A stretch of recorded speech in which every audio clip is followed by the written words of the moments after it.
algumas coisas são importantes a gente avaliar na dor torácica desse paciente, da onde provém essa dor torácica do paciente, tá bom? Então pode ser aí, a parede torácica pode causar pacientes que têm lesões traumáticas, distensão muscular, isso pode levar à dor torácica, então é importante a gente avaliar, fazer essa avaliação também, tá? Se essa dor ela está sendo causada por alguma coisa na traqueia, pelos brônquios, pelas pleuras ou pelo próprio pulmão, alguma patologia ali pulmonar, pleural, brônquica, isso pode estar causando também algumas dores pulmonares. Isso pode ser ali uma pneumonia, embolia pulmonar, CA, pneumotórax, tudo isso pode vir a causar dores pulmonar, dores torácicas no nosso paciente, tá bom? E também essas dores elas podem ser provenientes do coração, o pericárdio, tá bom?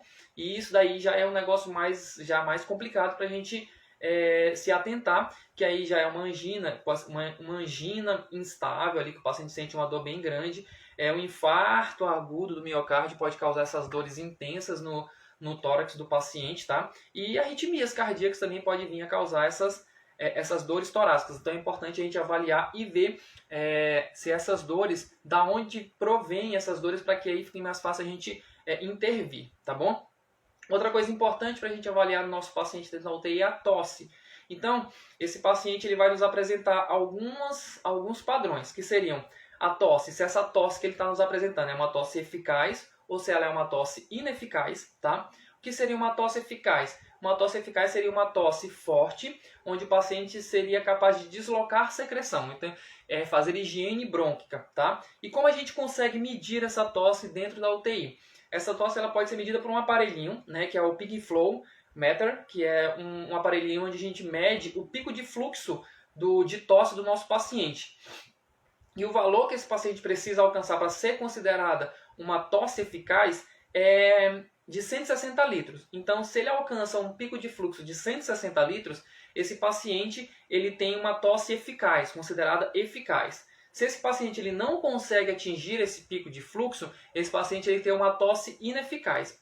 E aí a gente vem para a produtividade dessa tosse, se ela é uma tosse produtiva ou se ela é uma tosse improdutiva. O que seria uma tosse produtiva? É uma tosse que desloca a secreção, ou seja, que o paciente consiga deslocar a secreção para fora, ou para ele colocar para fora, cuspir, ou para ele deglutir. Então, se ele cospe ou se ele deglute a secreção, ele tem uma tosse produtiva. Agora, se ele tosse e não tem nada, é uma tosse seca, isso é uma tosse improdutiva. Então, um paciente que tem uma tosse eficaz, ele pode ter uma tosse eficaz produtiva ou improdutiva. E esse paciente também ele pode ter uma tosse, e se ele tem uma tosse ineficaz, ele não vai ter uma tosse produtiva. Ele só vai conseguir ter uma tosse improdutiva. Então, se ele tem uma tosse ineficaz, ele só consegue ter uma tosse improdutiva, porque se é uma tosse ineficaz, ele não consegue deslocar secreção. Então, a gente não consegue caracterizar ele como uma tosse produtiva, já que a tosse produtiva precisa deslocar secreção, tá bom? E existe a tosse que leva a síncope, ou seja, uma tosse em que o paciente tosse até chegar ao ponto de perder todas as forças da musculatura respiratória e entra em síncope, que é o cérebro desativa, né, bloqueia esse paciente para ele parar de tossir, e aí ele para, relaxa a musculatura e aí ele volta. Então é tipo uma emergência que o cérebro faz para cortar a tosse, para que relaxe a musculatura e esse paciente volte a tossir. Então existem essas tosses que levam a síncope, ou seja, ao desmaio do paciente, tá? E tem as tosses reprimidas, que são aquelas tosses bem fraquinhas, onde o paciente ele até tem força de tossir, porém ele não tosse por dores. Por exemplo, paciente que fez uma cirurgia cardíaca, peito aberto. Então ele tosse, aquela tosse reprimidinha, né? Por quê? Porque quando ele tosse, dói. Tá bom? Isso a gente considera ele uma tosse ineficaz e improdutiva, mas não porque ele não tenha força muscular, e sim porque ele tem uma dor ao tossir. Tranquilo? Isso pode fazer com que ele acumule secreção e isso cause problemas futuramente, tá? E se esse paciente tem tosse e ele desloca a secreção, é importante, muito importante nós avaliarmos a secreção desse paciente. Através da secreção desse paciente, a gente vai conseguir ver se existe algumas patologias e alguns distúrbios pulmonares nesse paciente através da secreção, que seriam volume, cor, odor, transparência e consistência, tá? Isso são pontos importantes para avaliarmos na secreção do paciente dentro da UTI. Por quê? Se esse paciente ele tem uma secreção em grande volume, isso quer dizer que ele está produzindo muita secreção. E isso pode ser causado por bactérias. Tá? A coloração vai nos dizer que tipo de patologia pode estar acontecendo com esse paciente. Tá? O odor também, não quer dizer que a gente vá ter que cheirar a secreção desse paciente para a gente saber se esse paciente está com algum problema. Tá? A transparência, né? Se essa secreção está muito espessa, se ela está bem transparente, se ela está mais branquinha, se ela está mais escura. Então, a transparência da secreção também vai nos dizer algumas coisas. E a consistência, se está bem líquida, se está muito pegajosa, muito espessa, também vai nos dizer alguma coisa. Então vamos lá. Se eu tenho uma secreção espessa, amarelada ou esverdeada, isso está nos mostrando que essa secreção ela pode ser uma secreção por uma infecção bacteriana. Tá? Já se esse paciente tem uma secreção ali fininha, mucoide, isso pode dizer que pode ser apenas uma bronquitezinha viral. Tá? Mas se esse paciente ele tem uma secreção mucoide e um pouquinho ali de rosa, uns pontinhos rosas nessa secreção, isso pode ser que ele tenha algum tumor pulmonar que pode estar causando esses rajados rosas na secreção, tá bom? Mas são rajados rosas e é uma secreção mucoide. Mas se esse paciente ele evolui para uma secreção espumosa, rosada, aí sim a gente se preocupa muito porque isso é característico de edema pulmonar. Tá? Então, quando a secreção é espumosa e rosa, um edema, pode ser edema pulmonar, tá bom? É muito importante a gente avaliar isso também. Já se esse paciente tem um odor fétido, que a gente sente sem precisar aspirar, esse paciente, a gente sem precisar chegar lá e cheirar essa secreção, a gente consegue perceber também que pode ser ali um abscesso, tá bom? Abscessos pulmonares, eles causam um odor bem fétido na secreção. E a gente consegue perceber isso sem precisar ir lá cheirar. Só na hora da aspiração a gente já consegue ter uma avaliação e ver que tem alguma coisa muito errada. E essa secreção ela vem um pouquinho mais escura, tá bom? Então é importante que a gente perceba isso também. Tranquilo? Boa noite para quem chegou agora. Então vamos lá. Então, como é que nós vamos chegar na avaliação propriamente dita desse paciente? Então, para a gente fazer uma avaliação precisa desse paciente, é importante que a gente avalie 4 pontos importantes na avaliação desse nosso paciente, que é, primeiro, inspeção. A inspeção seria a inspeção torácica. A gente vai olhar o tórax desse paciente e a gente vai inspecionar o tórax desse paciente em alguns pontos, tá?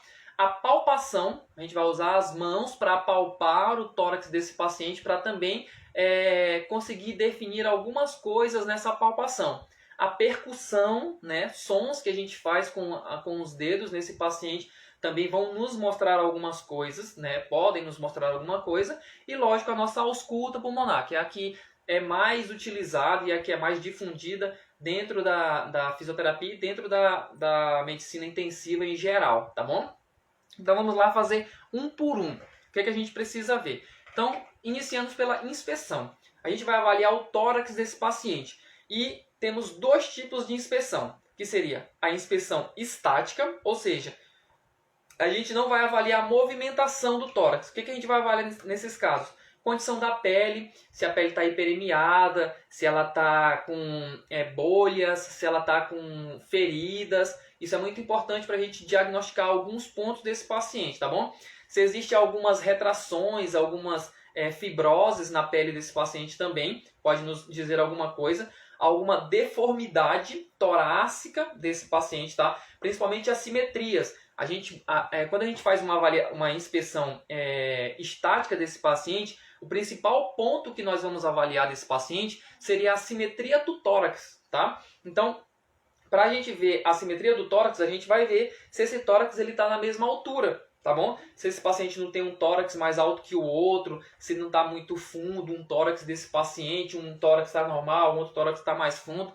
Então é importante essa avaliação, essa inspeção estática desse paciente, tá bom? Para a gente ver isso. E lógico, os formatos de tórax que nós temos ali. que seria o tórax normal, que a gente tem na maioria dos casos, mas temos ali o tórax em barril, tá bom? Que é tipo um barril, ele é tanto grande para frente quanto grande para trás, então ele forma tipo um barril mesmo. E esses tórax a gente percebe muito e a gente consegue ver muito em pacientes DPOC. Então pacientes que são fumantes a longa data e desenvolveram o DPOC durante a vida, principalmente pacientes mais idosos, então eles tendem a ter, não é regra que todo DPOC tenha o tórax em tonel, em barril, tá bom? Mas a grande parte tende a desenvolver esse tórax por causa do esforço respiratório, hiperinsuflação dinâmica que esse paciente tem, então ele tende a ter uma caixa torácica mais redondinha, tanto na frente quanto atrás, então ele fica um tórax em barril, tá? Temos o tórax cifótico, né, onde esse paciente ele apresenta uma gibosidade e ele fica com um tórax muito para dentro. E por que é importante a gente avaliar isso? Porque isso dificulta, às vezes, a expansão pulmonar, a respiração, troca gasosa e tudo mais. Essa gibosidade, né, essa deformidade do tórax, ela pode ser tanto congênita, esse paciente já pode ter nascido com isso, ou devido à postura. Pessoas que trabalham com posturas muito curvadas, trabalham com computador, ficam com muito celular, pacientes que passam muito tempo numa posição que vem a trazer essa deformidade no tórax, tá bom? Cifótica aí. E também isso pode acontecer por causa de uma tuberculose óssea, tá? Uma osteomielite também pode causar isso, mas é muito incomum que isso aconteça. A maioria dos casos é genético mesmo, tranquilo? Outra coisa é o pectus excavatus, que é aquele que é o peito, no meio dele é bem para dentro, que é o peito de sapateiro, que muitos dizem, né? Esse é puramente congênito, tá bom? Também muito importante para a gente ver, porque esses pacientes também não vão ter uma ventilação muito bacana, principalmente se esses pacientes eles tendem a ter esforços respiratórios, insuficiência respiratória, eles tendem a ter mais dificuldade para poder trabalhar com a respiração devido ao formato desse tórax. Mas como é uma patologia congênita, esses pacientes eles têm uma grande adaptação, mas a respiração dele vai ser bem diferente da respiração de um paciente normal. Então é importante que a gente consiga avaliar e ver, não, esse paciente ele tem o tórax em pectus excavatus, então a respiração dele é assim mesmo, é tranquilo, não precisa me preocupar tanto assim, tá bom? E tem a cariniforme, que é o peito de pombo, tá? Que é o peito bicudinho assim. Ele também é um tórax que pode ser congênito, mas ele também pode ser adquirido durante a vida. Por exemplo, uma pessoa que teve um raquitismo na infância. Então, pessoas que teve raquitismo na infância, ele tende a desenvolver esse cariniforme, o peito cariniforme, que é o bicudinho assim também, tá bom? Então, se esse paciente ele não nasceu com isso e apresentou, então provavelmente esse paciente ele tenha tido um raquitismo na infância. Então é muito importante também nós sabermos diferenciar que todos esses formatos de tórax eles vão influenciar na troca respiratória do paciente, tá bom? No formato de respiração, no tipo de respiração que esse paciente vai apresentar. Tranquilo? E temos a inspeção dinâmica, que aí sim, nós vamos avaliar o tórax em movimento. Ou seja, nós vamos avaliar a respiração desse paciente. Como esse paciente se apresenta e quais as respirações, os tipos respiratórios que esse paciente apresenta. E dentre os tipos respiratórios que a gente apresenta, né, a gente vai ver ali espaços intercostais, movimentação do tórax, se esse paciente infla, desinsufla, tudo isso a gente vai avaliar, tá bom? E dentro disso nós temos ali as nossas pneias da vida, né, que seriam as respirações. Dentre as respirações, a gente vai observar ali eupneia. A gente tem que saber que é o paciente tranquilinho, respira, como eu e você estamos respirando aqui. Esse paciente que apresenta uma respiração tranquila entre 12 e 20 respirações, né, incursões por minuto, ele está numa fase de eupneia, tá bom? Paciente que tem uma respiração normal. Se esse paciente ele apresenta uma respiração rápida e superficial e essa respiração ela ultrapassa 20 respirações por minuto, esse paciente ele entra numa fase de taquipneia. E seria uma respiração rápida e superficial. Então seria... Tá bom? Diferente da hiperpneia. A hiperpneia ela é uma respiração também rápida, porém ela é uma respiração mais profunda. Que seria assim...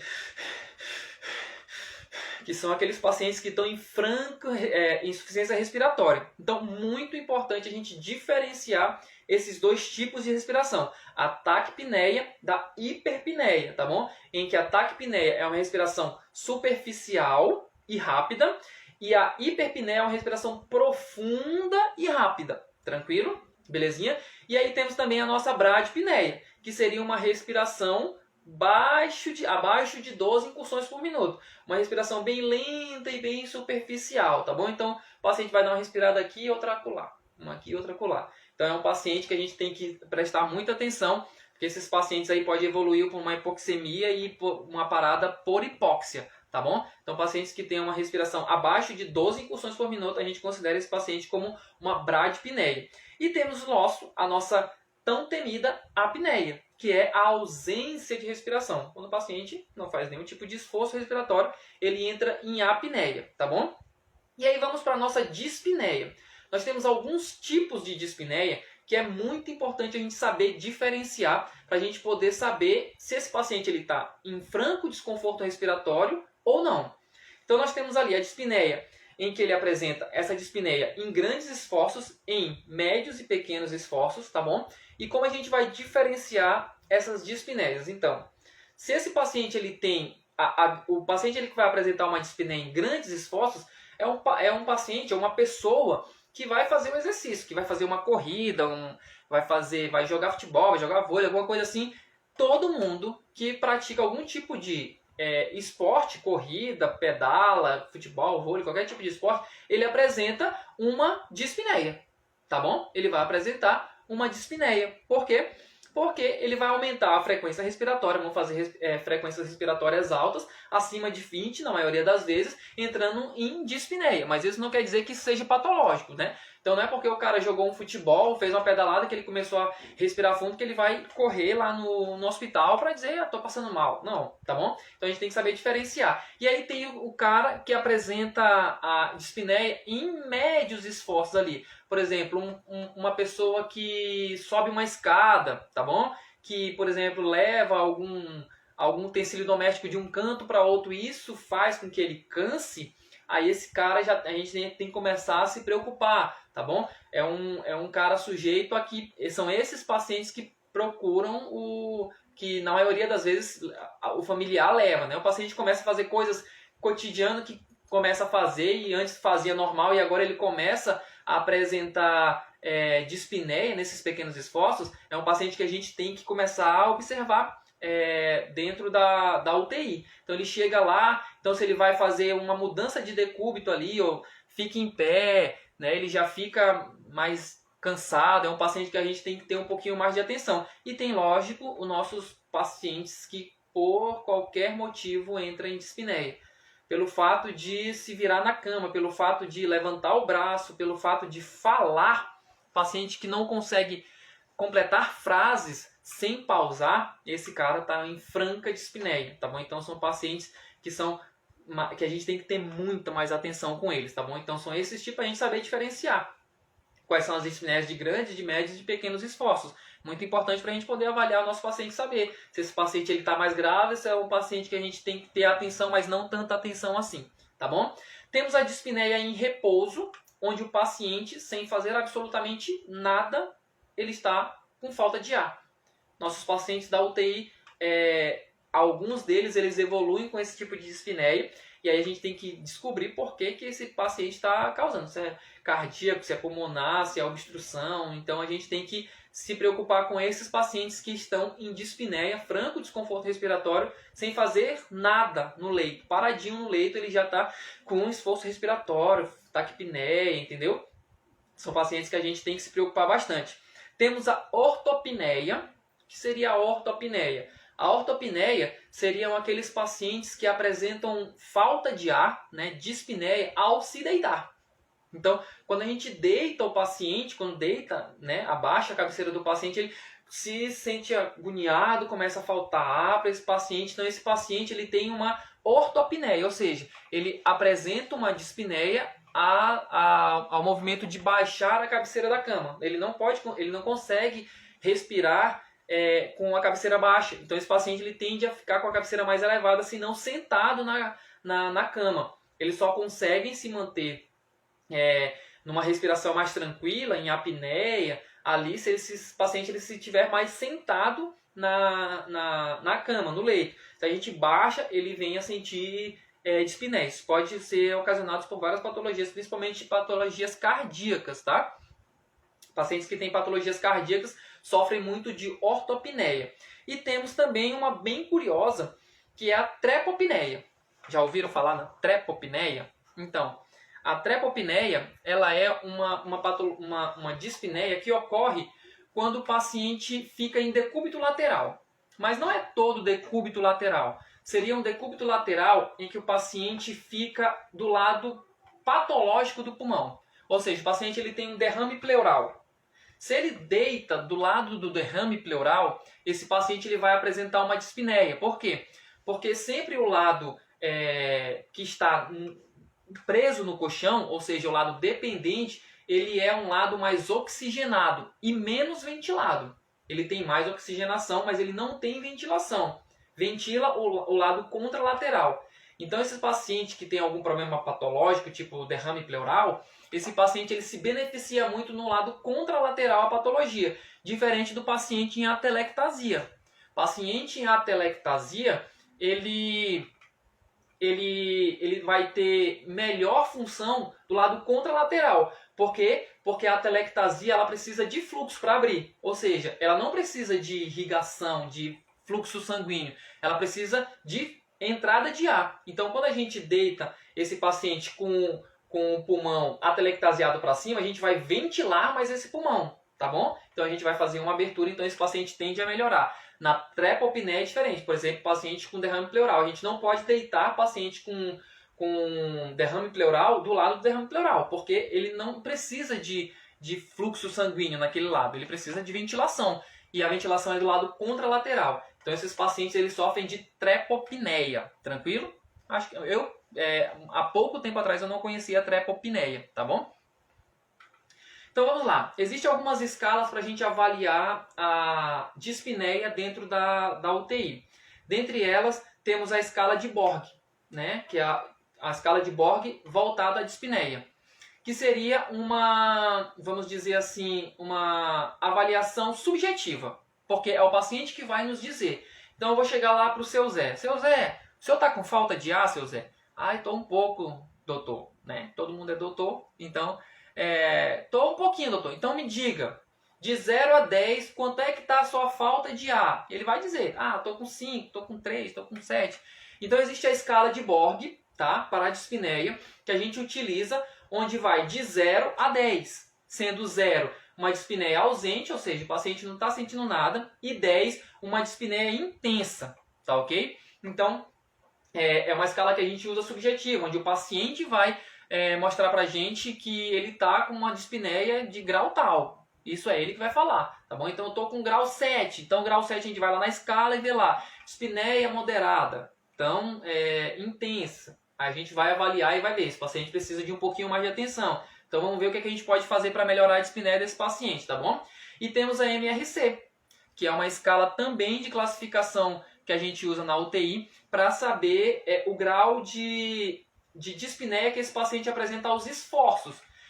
É uma escala que vai de 0 a 4, onde 0 é um paciente que ele só vai apresentar esforços com grandes movimentos ali. O paciente que faz exercício com peso, ou pacientes que caminham muito longe, que sobe escada.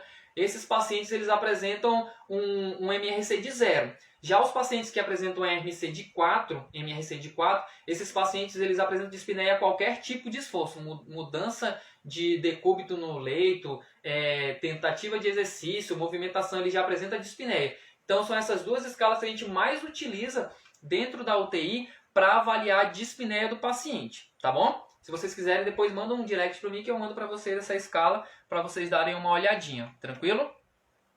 E aí temos as nossas tiragens, tá bom? A tiragem é muito importante a gente avaliar porque a tiragem ela vai nos dizer o grau de esforço que esse paciente está apresentando, tá bom? Então, a tiragem ela vai apresentar retrações musculares.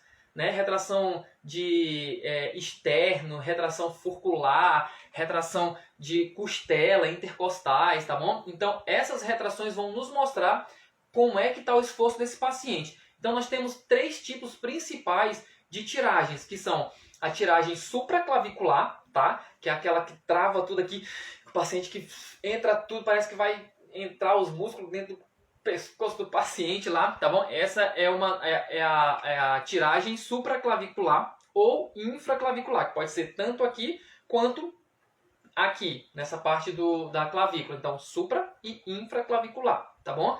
Temos as intercostais, onde é aquela que o paciente vai puxar o ar forte, que vai aparecer, vai delimitar as costelas do paciente, tá? A musculatura vai entrar, que a costelinha vai ficar para fora, tá bom? Então, é um esforço muito grande que esse paciente vai estar apresentando quando ele vai quando ele está apresentando isso daí, esse paciente está num esforço respiratório muito considerado, tá bom? Então, é muito importante a gente já intervir imediatamente com esse paciente. E tem uma epigástrica, tá?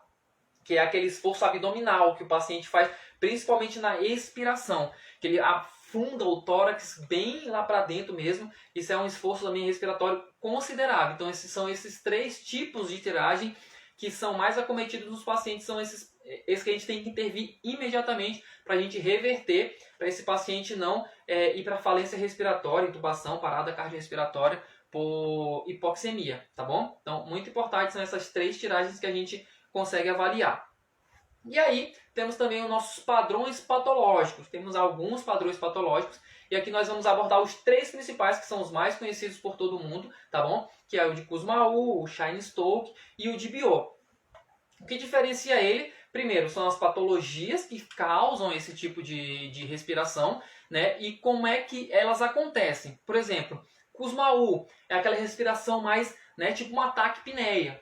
Tá? Essa taquipneia, ela pode ser causada, a principal causa desse paciente que causa essa frequência respiratória são pacientes em cetoacidose diabética, tá bom? Pacientes com cetoacidose diabética ou com acidose metabólica, eles fazem muito o Kussmaul, tá bom? Isso a gente consegue ver muito quando esses pacientes estão em ventilação mecânica, tá? Quando esses pacientes estão em ventilação mecânica, a gente consegue ver no gráfico perfeitamente, então fica bem mais fácil, bem didático a gente conseguir ver essa avaliação na ventilação mecânica. Então, o Kussmaul, ela vai acontecer muito em paciente com cetoacidose diabética ou com acidose metabólica, tá bom? Então, é aquela com a frequência bem rápida, tá bom? E aí temos a nossa Cheyne-Stokes, tá? Que é aquela onde o paciente ele vai aumentando a frequência respiratória, diminui e entra em apneia.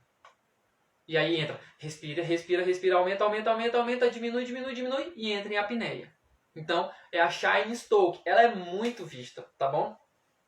É uma respiração patológica muito vista, principalmente em pacientes de trauma, tá bom? Porque ela acontece muito em pacientes pacientes neurológicos, tá bom? Mas ela também pode ocorrer, por exemplo, paciente que está acordando da ventilação mecânica, né? Que está brigando com o ventilador mecânico, com a sedação meia ruim ali, não muito ajustada, ela pode causar também a Cheyne-Stokes. Mas a Cheyne-Stokes acontece muito em pacientes neurológicos, então a gente vê muito em emergência, esse tipo de padrão respiratório, ele não é tão... Ele é muito comum de se ver, tá bom? Principalmente em emergências aí. E temos a Biot, que a Biot é aquela respiração totalmente desorganizada, né? Não tem um padrão e tem uma apneia no meio.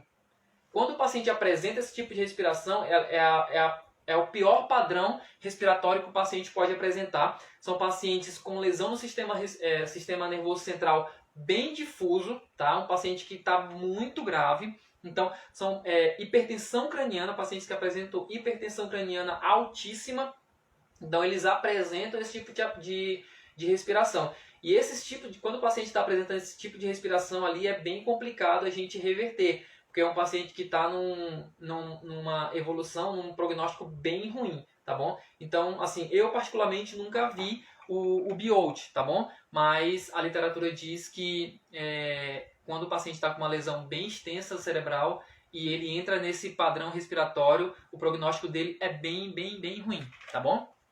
E aí partimos para a palpação. O que a gente vai avaliar com a palpação desses nossos pacientes? Então, a gente vai utilizar a palpação traqueal e vamos avaliar a palpação torácica, tá bom? Então, nesse caso, nós vamos utilizar nossas mãos. E o que nós vamos avaliar na palpação na traqueia, né?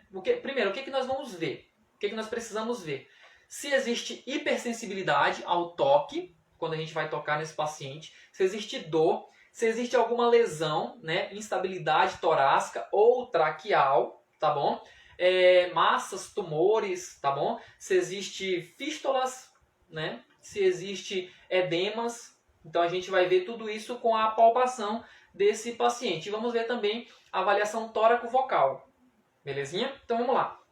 Quando a gente avalia a traqueia desse paciente, a gente vai avaliar a movimentação da traqueia. Então essa traqueia ela tem que ter movimentação, tá bom? Não tem que ter dor. E a gente pode avaliar aqui também edemas, pode avaliar tumores, tudo isso a gente consegue avaliar na palpação. Então tem que existir movimentação traqueal. Se não existir essa movimentação traqueal, alguma coisa pode estar acontecendo. Não que esteja, mas é um indício para a gente começar a se atentar um pouquinho mais, tá bom? Então, a avaliação traqueal, né? Existe um deslocamento. E se a gente consegue passar a mão, essa traqueia ela tem que estar retinha, tá bom? Se a gente passa a mão e essa traqueia está desviada, é uma coisa que a gente também precisa avaliar e precisa já intervir, né? Alguma coisa está desviando essa traqueia. Então ela tem que estar reta e ela tem que ter movimento. Tranquilo? É uma coisa que a gente vai ver.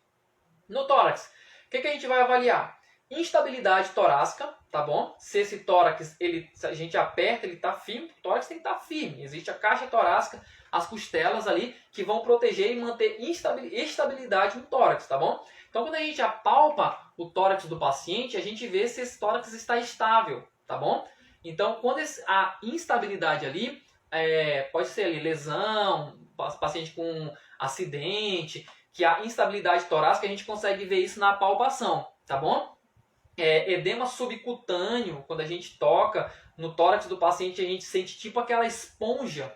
Então, pode estar saindo ar, por exemplo, paciente que está entubado, né? Paciente que foi feito acesso central, esses pacientes podem evoluir com edema subcutâneo. Então a gente precisa avaliar, primeiro, para saber se existe esse edema subcutâneo, de onde esse edema subcutâneo apareceu, e se avaliamos, soubemos de onde veio, tá controlado. A gente agora vamos avaliar se esse edema não vai evoluir, não vai aumentar. Então a gente precisa fazer essa avaliação para a gente saber, né, se esse edema subcutâneo se manteve ou se ele está aumentando. Uma coisa também que a gente consegue ver.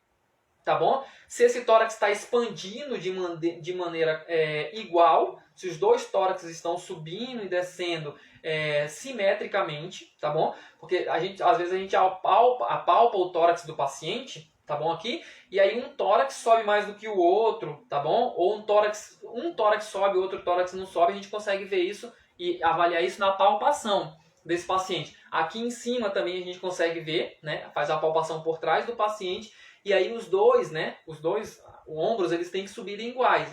Se houver uma discrepância de subir, ou um subir e o outro não subir, é uma coisa que a gente tem que avaliar e já ver, pedir raio-x de tórax, ver a história do paciente, se houve lesão, se houve acidente. Então, isso a gente consegue avaliar nessas apalpações. Tranquilo? E o frêmito tóraco-vocal. O frêmito tóraco-vocal serve para a gente ver, né? Isso era muito utilizado antigamente, mas ele ainda é utilizado hoje, para a gente ver a permeabilidade do pulmonar, do som pulmonar, tá bom? Então ele não pode ser colocado no externo, nem em áreas muito ósseas, então ele tem que ser colocado na parte mais livre. Então, em cima do tórax, abaixo da clavícula, não pode ser colocado em cima da glândula mamária, tem que ser colocado um pouquinho acima e um pouquinho abaixo, tá bom? E a gente vai fazer a avaliação, é interessante que a gente pode fazer a avaliação com a palma da mão de um lado e do outro, tá bom? Mas eu indico que a gente faça a avaliação com as duas mãos ao mesmo tempo, para que a gente consiga ver a diferença de um lado para o outro. E como a gente faz essa avaliação? Então, se possível, a gente pede para o paciente, foi colocado na literatura, que o modo mais prático de avaliar isso é fazendo com que o paciente fale a palavra 33, tá bom? Quando o paciente fala a palavra 33, a gente consegue sentir com a mão o som, e esse som ele tem que ser um som alto e claro, tá bom? E a partir daí a gente vai começando a ver as nuances desse som. Se tiver muita secreção, se tiver atelectasiase, se tiver derrame pleural, esse som ele vai mudar, tá bom? Depois eu vou tentar colocar um som para vocês, para a gente conseguir ver a diferença desses sons. Isso a gente consegue ver. A gente consegue ver, não, a gente consegue sentir com a mão, tá bom? O que a gente consegue também sentir? Roncos, crépitos, tá bom? A gente consegue sentir atrito pleural, a gente também consegue sentir com o frêmito tóraco-vocal, com a palma da mão. A gente sente, o paciente inspira e expira, fala a palavra 33, a gente consegue ver, consegue sentir na palma da mão, ver, né? A gente consegue ver dentro. A gente consegue sentir ali se existe ali ronco, se existe atrito pleural, se existe crepitação. Então a gente consegue sentir tudo isso com uma palma da mão, tá bom? Pouco utilizado, mas existe, tá ok? Para vocês ficarem atentos, tá bom? E temos a percussão. A percussão, sim, é pouco utilizada, mas é muito boa a percussão. A gente utilizar a percussão, a gente consegue ver se o paciente está com atelectasia, a gente consegue ver não, a gente consegue prever não, a gente consegue estimar, tá? Talvez esse paciente ele tá com algum problema aqui. Então, como é feita a percussão, tá bom? Usando o dedo médio, tá bom? Então a gente vai colocar o dedo médio em alguns pontos do tórax, tá bom? E a gente vai fazer uma percussão. Com o outro dedo a gente vai bater no dedo. E quando a gente faz isso, essa batida ela vai nos dar alguns sons, certo? E esses sons vão nos dizer se essa parte que a gente bateu está normal, se pode ser massa, se pode ser líquido, se pode ser timpânico, tá bom? Então é interessante que a gente faça isso tanto na frente, se possível, atrás também. Atrás é muito melhor, porque a gente tira os arcos intercostais. Então fica muito mais fácil para a gente ouvir a percussão na parte de trás. Mas como nossos pacientes de UTI a gente consegue avaliar mais a parte anterior, então a gente faz em alguns pontos específicos. Sendo que em alguns outros pontos a gente pode fazer para ver outras coisas. Mas a parte pulmonar, existem alguns pontos, tá bom? Que a gente faz, que são principalmente os pontos de ausculta. Tá bom? Os pontos de ausculta, vamos ter ali o som claro pulmonar, que é chamado. Então vamos lá. Os sons de percussão, a gente tem 4 tipos de sons, que são o som claro pulmonar, que é toda a região onde fica o pulmão, onde a gente faz a ausculta pulmonar, certo? Temos os sons hipersônicos, que seriam os sons de pneumotórax, quando a gente sente tem um pneumotórax, uma hiperinsuflação. Timpânico é o som, para vocês terem uma ideia, é o som que você ouve quando você bate fácil em você. Você vai pegar, colocar no seu estômago e fazer. Então é um som mais timpânico. Se a gente escuta esse som que a gente faz no estômago aqui, se a gente escuta aqui, opa, alguma coisa tá estranha. Porque aqui vai ser um som bem maciço, tá bom? Claro, oco, tá bom? É um som oco, claro, normal. Se nós fazemos essa percussão no pulmão, se sai o mesmo som desse som que nós temos aqui no estômago, alguma coisa tem aqui. Ou tem um pneumotórax, uma hiperinsuflação, tá bom? É uma coisa que a gente vamos pedir um raio-x para a gente ver o que tem aí, tá bom? É uma coisa que a gente faz ali na avaliação que pode dar um estalo ali. Opa, alguma coisa tem aí nesse pulmão, tá bom? Temos o som maciço, que pode ser uma condensação pulmonar, é um som mais seco, derrame pleural, tá bom? Pneumonias podem causar esse som. É um som seco, tipo, como a gente vai ver, o som da coxa. Coloca o dedo na sua coxa e bata, tá bom? Então, o som que tiver nessa coxa, ó, se você escutar na região do tórax, é um som de provável condensação pulmonar, tá bom? Derrame pleural, pneumonia. Então, se você ouvir o som que você faz na coxa, ouvir no pulmão, algo está errado, tá bom? Por isso que é muito importante, é muito benéfico, cara, você fazer essa avaliação de percussão, porque ela vai nos dar muita coisa, sem a gente precisar ver raio-x e tudo mais, tá bom? Isso vai fazer com que a gente peça um raio-x, caso a gente escute alguma coisa de anormal, isso que é muito importante. E temos os sons submaciços, tá bom? Tem um som de alta frequência. Então vamos lá. Onde a gente consegue escutar? Aqui. Então seria na região toda de ausculta pulmonar, tá bom? Onde nós fazemos a ausculta pulmonar são os sons que nós vamos escutar, vamos fazer a percussão, tá bom? Sempre sabendo que o som pulmonar vai ser um som claro, oco, tá bom? Diferente do som do estômago, que é um som timpânico. Então, sabemos como é que é o som claro pulmonar, que é o nome que nós damos ao som de percussão da caixa torácica do pulmão, é um som claro pulmonar. Se houver um som diferente desse, nós temos que ver. Se é um som hipersônico, pode ser hiperinsuflação, pneumotórax. Se é um som maciço, tipo som de coxa, pode ser um derrame pleural, tá bom? Então é muito importante a gente fazer para que a gente possa ver se esse pulmão do paciente está bacana. Tranquilo? E aí vamos para a nossa tão utilizada ausculta pulmonar. Então a ausculta pulmonar, ela vai servir para a gente ver dentro do pulmão, quase que literalmente, né? A ausculta pulmonar seria os nossos olhos, para a gente conseguir ver o pulmão do nosso paciente. E ele determina o fluxo aéreo. Então essa é a entrada de ar.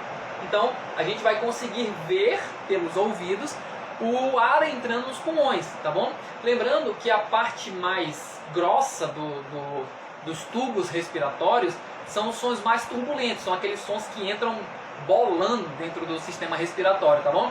E quanto mais vai se ramificando, quanto mais fino esses ductos vão ficando, mais retilíneo, mais liso esse ar entra, tá bom? Então vamos lá, a gente precisa identificar ali presença de obstruções. É o nosso principal objetivo a fazer a ausculta pulmonar, tranquilo? Então a gente vai ver se esse som está entrando de forma correta, se existe alguma obstrução ou se existe alguma diminuição de calibres desse pulmão, tá bom? Então vamos lá. Existem os murmúrios respiratórios. Os murmúrios respiratórios normais é o murmúrio vesicular, tá bom? Que é um timbre grave que nós vamos escutar na inspiração principalmente, mas na inspiração. E ele vai acontecer na região pulmonar, certo? Quando nós temos também um som, um murmúrio, que é o som brônquico. Onde nós escutamos o som brônquico? No pescoço, tá bom? Então essa região do pescoço, nós vamos ter o som brônquico. A gente consegue fazer a ausculta no pescoço e é o som brônquico. É um som de bem mais turbo, é tipo uma brisa alta, o som de um vento, vamos dizer assim. É isso que a gente consegue escutar aqui. A gente consegue ver a permeabilidade traqueal desse paciente, tá bom? E temos ali o som bronquiovesicular, tá bom? Que é mais no externo do paciente. Então, essa parte externa é um som mais maciço, tá bom? Então, são os sons que existem para a gente fazer a ausculta. Som, murmúrio vesicular no pulmão, existe o brônquico e o som bronquiovesicular, tranquilo? Aí nós partimos sempre sabendo o que é normal, nós vamos agora diferenciar o anormal. Então, quais são os sons respiratórios anormais? Então, nós temos ali os roncos, o clássico ronco, tá bom? O ronco quer dizer o quê? Que existe secreção, né? Existe algum tipo de líquido na passagem aérea do central, da parte mais grossa dos nossos brônquios ali, tá bom? Então, a secreção que está nessa parte central, a gente vai ver aquele som turbulento, tá bom? Um som de maior, na região de maior calibre do sistema respiratório, tá bom? Muito mais escutado na inspiração, tá bom? E ele desaparece com tosse. Por quê? Por que a gente tem essa diferenciação? Porque às vezes ele se confunde muito com crépito, tá bom? Então, para a gente conseguir diferenciar, ou a gente pede para o paciente tossir, ou a gente tenta fazer uma tosse nesse paciente. Se esse som diminuiu, tá bom? Ou desapareceu, dá pra gente confirmar, é secreção, tá bom? Se esse som não diminuiu ou não sumiu, pode ser crépito. E aí são duas coisas bem diferentes, tá bom? Então, roncos são escutados nos grossos calibres e pode ser secreção. Na maioria das vezes é secreção. Temos os sibilos.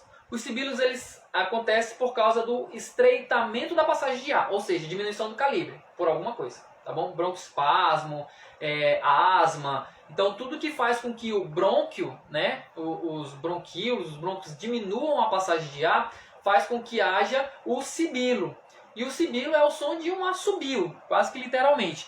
É um som bem fino, tá bom? Porque é como se o ar estivesse fazendo força para passar no calibre estreito, né, diminuída a luz do calibre, e ali pode ser por broncoespasmo, na maioria das vezes broncoespasmo. Isso faz com que o som faça uma zoadinha fina na passagem, tá bom? Muito mais, acontece muito nas vias mais finas, né, do sistema respiratório. Tranquilo? Sibilos, tranquilo? E aí temos o estridor. O estridor, ele é um som ofegante, tá bom? Acontece muito na inspiração. Onde a gente consegue escutar o estridor? Na traqueia.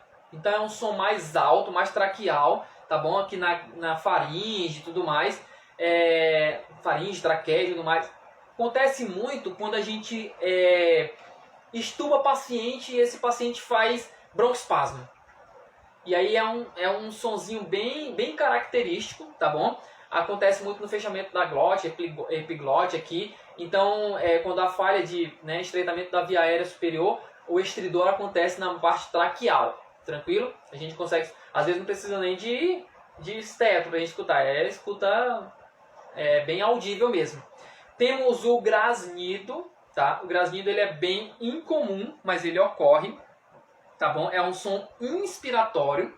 Eu vou tentar colocar para vocês todos esses sons aqui. Espero que vocês consigam ouvir aí. Mas depois a gente vai passar. Ele é um som tipo de um grasnado de um pato mesmo, de um ganso, tá bom? Ele acontece por problemas em bronquiolar. Bem lá no bronquíolo, quando há obstrução bronquiolar, ele dá esse tipo de grasnida, tipo um grasnado mesmo, que eu vou tentar colocar para vocês aqui, tá bom? Temos o atrito pleural, quando ocorre atrito das pleuras ali por espessamento, por diminuição de líquido pleural, tá bom? Ele parece um pouco com um rangido de portas, né? Portas velhas rangindo ali. Então isso acontece porque a pleura ela é demasiou ou diminuição do líquido pleural. Então as pleuras começam a roçar, tá bom? E temos o atrito pleural, que é tipo um rangido de porta, tranquilo?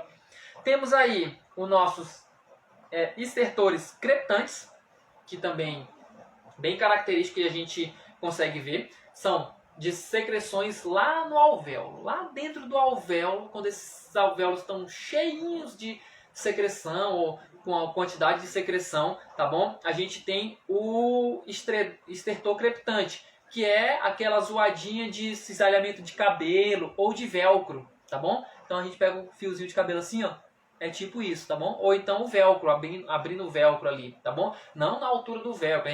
Quando a gente escuta isso na faculdade, né? Abrir o velcro, que a gente escuta o paciente, a gente nunca consegue escutar isso, né? Então é tipo um velcro abrindo, mas um sonzinho bem baixinho, né? Às vezes a gente consegue escutar mais alto, mas na maioria das vezes eles são bem baixinhos, mas eles lembram muito o abrir do velcro, tá bom? E o cisalhamento do cabelo, quando a gente coisa o cabelinho assim, a gente consegue ter uma noção mais ou menos de como é o estertor crepitante. E tem também os estertores bolhosos, tá bom?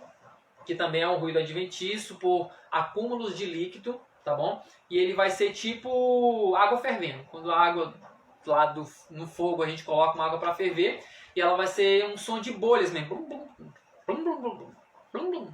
Então, também são pacientes com excesso de líquido que extravasa para a parte extrapulmonar ali e causa esses sons borbulhantes aí. Tranquilo? Deixa eu ver se eu consigo colocar ele para vocês e aí vocês me dizem se vocês conseguem escutar ele, tá? Vou colocar ele aqui, deixa eu ver aqui. Então vamos lá, vou colocar. Se ficar, vocês me falam no chat se vocês estão conseguindo escutar, tá bom? Vou aumentar aqui para vocês escutar o máximo possível. Se não, qualquer coisa eu abaixo o celular. Vamos lá. Estridor. Dá para ouvir?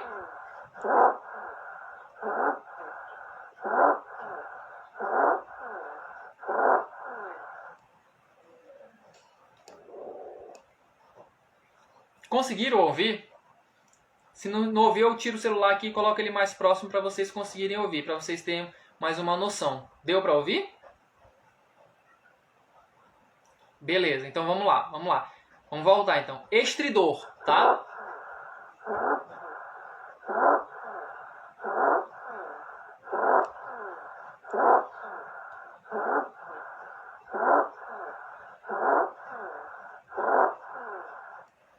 Beleza? Agora vamos pro ronco. O ronco é bem clássico, né?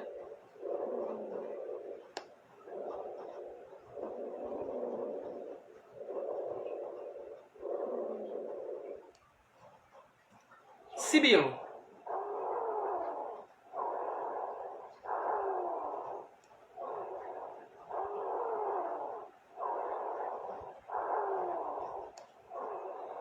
Estreitamento, difícil a passar.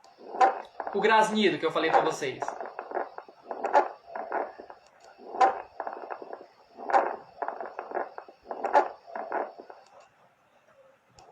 O crepitante. O velcro.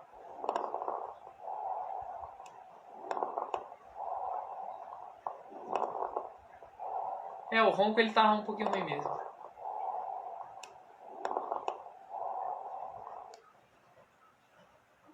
Crepitante, deu para ouvir legal? Bolhoso.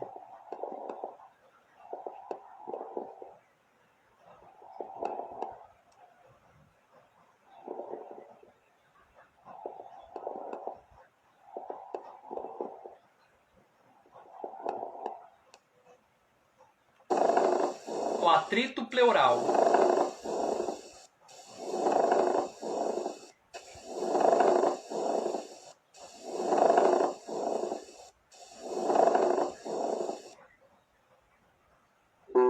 E agora vamos para aqueles sons que eu falei para vocês do tóraco vocal, que a gente coloca lá. Então a gente vai ver como é o som falado normal e como é quando ele tem algum tipo de patologia, tá bom?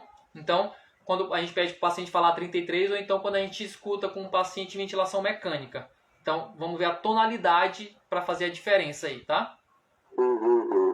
Normal.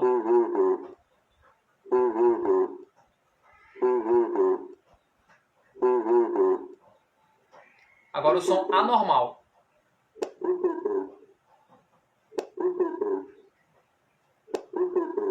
É um som mais abafado. Que aí depois a gente vai conseguir, aí a gente vai ter que investigar para ver o que acontece aí, o que aconteceu para esse som estar abafado. Pode ser ali derrame, pode ser pneumotórax, pode ser várias coisas, mas a gente consegue ver aí se existe algum problema, tá bom? E aí, para finalizar, a gente vai para o padrão respiratório paradoxal, tá bom? Que é um padrão que a gente acontece muito em pacientes traumáticos, tá bom? Ou pacientes que estão em desconforto respiratório franco, que seria a movimentação. Quando nós respiramos em modo normal, nós respiramos o tórax, né? Ou abdominal, ou um ou outro, certo? Um respira e o outro fica paradinho, ou a movimentação dele é mínima, tá bom? Na paradoxal, o que ocorre? Quando o tórax vai para frente, o abdômen entra. Então, vai ser uma movimentação contrária. Então, o paciente inspira, a barriga entra. Ele solta, a barriga sai. Então, vai ser um movimento contrário. Tórax entra, a barriga sai, né? Abdômen sai. Tórax sai, abdômen entra. Então, esse paciente ele está apresentando uma respiração paradoxal. É uma respiração patológica que acontece muito em pacientes traumáticos também. Que a gente consegue ver, em algumas vezes também a gente consegue perceber essa respiração dentro da UTI. Eu particularmente já consegui ver bastante, tá bom? Então, é mais uma coisa que vocês conseguem avaliar, né, a inspeção dinâmica do paciente, a respiração paradoxal, tá bom? Então, basicamente, consegui dar uma passada por cima de tudo aí que a gente precisa saber da avaliação respiratória do paciente dentro da UTI, tá? Então, é muito importante que a gente saiba como que a gente vai avaliar, para que a gente vai avaliar esses pacientes, para a gente ter uma conduta mais assertiva desse paciente, tá ok?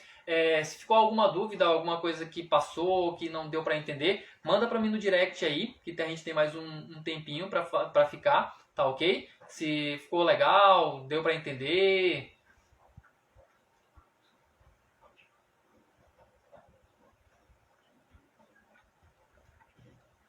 o som estava bom, estava tudo tranquilo. Então, espero que eu tenha conseguido passar, né, para vocês. Espero que tenha agregado um pouco de valor e que vocês consigam aplicar algumas coisas aí que vocês ou não sabiam ou tinham esquecido, que é muito importante a gente conseguir aplicar muitas coisas disso na nossa avaliação, que vai dar muito mais liberdade para a gente trabalhar com esses pacientes, tá bom? E ficar mais fácil para a gente tratar esses pacientes também, tá bom? Então, foi um prazer novamente estar com vocês aqui, espero ter ajudado. Sexta-feira tem live de novo, tá ok? Então, não perca, que a gente vai falar mais sobre ventilação mecânica, e espero ter ajudado sobre a avaliação dos nossos pacientes na parte respiratória, tá bom? Qualquer coisa, manda no meu direct, que a gente está lá para ajudar, para resolver, para tirar dúvidas de vocês, tá bom? Então foi um prazer, fiquem com Deus e até a próxima. Tchauzinho.